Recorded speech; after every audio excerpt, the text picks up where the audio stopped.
Hey, what's up guys? Dan here with my opinion on the top 3 mods for your brand new Focus RS.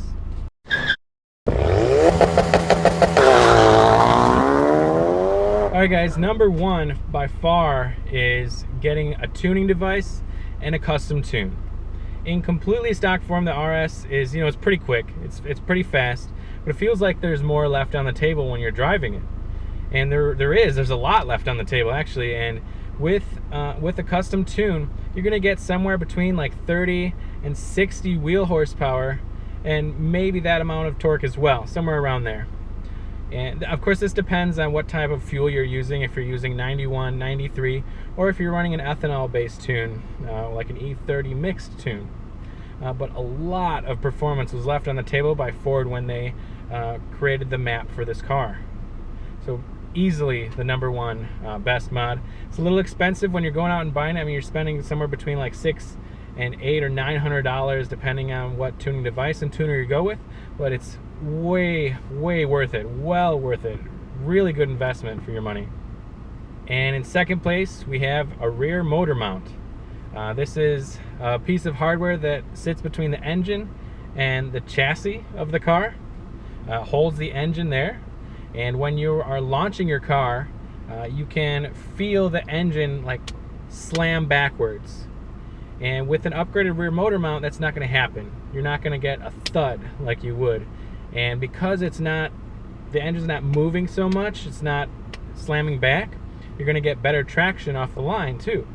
So it has a couple different uses. It's not very expensive. I think somewhere around $130 you can expect to pay, maybe a little bit more depending on who you go with. But well worth the money there too. And in third place we have a tie, and third place is going to depend on what type of driver you are and what you use your car for. If you go to the track, whether it's an autocross or the drag strip, third place for you would be an intercooler would be my suggestion, because you are going to experience heat soak with the stock intercooler. Stock intercooler works well, it has good flow, but it heat soaks. It just does. There's no power gain, not really any power gain from getting an intercooler. It just allows you to push the RS longer. So that would be my third place for you guys. For the other guys that are like me who don't go to any events very often, I go to the drag strip once in a while, but not worth it for me to buy an intercooler. I would suggest spark plugs. Sounds simple, but the plugs that come in the RS aren't gapped very well. They're kind of randomly gapped, so they're all over the place. So if you pick up a set of spark plugs that are made for the RS, you can find them all online on any places that sell parts for the RS. Make sure they're properly gapped. Throw those babies in there. You're going to see a general increase in performance. When you're idling, it's going to idle a little bit better. When you slam on the gas, the power delivery is a little bit more just consistent. So you guys may be asking yourself after hearing those top 3 mods, well, what about intakes?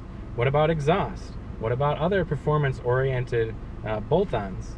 Well, the truth is the RS, you could consider it like a full bolt-on car from the factory.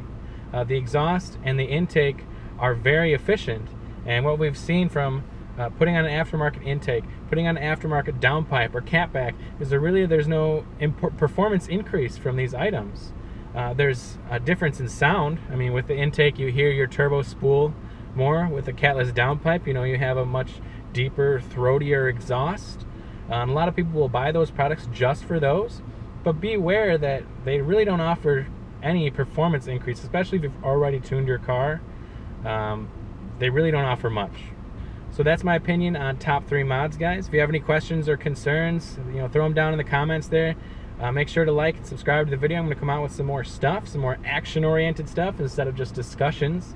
I'll be heading to the drag strip soon. I'll be taking video there, so look for that. And then I'm also going to a family event, and I'm going to take some different people in my family for launches and see what their reactions are and get those all on video, and I'll post those up for you guys too. But let me know if you guys have any questions or disagree with what I've brought up. And we could talk about. I try to talk to all of you guys that respond with any questions or comments. I try to get back to all you guys. So yeah, certainly leave something in the comments there and I'll get back to you. Later.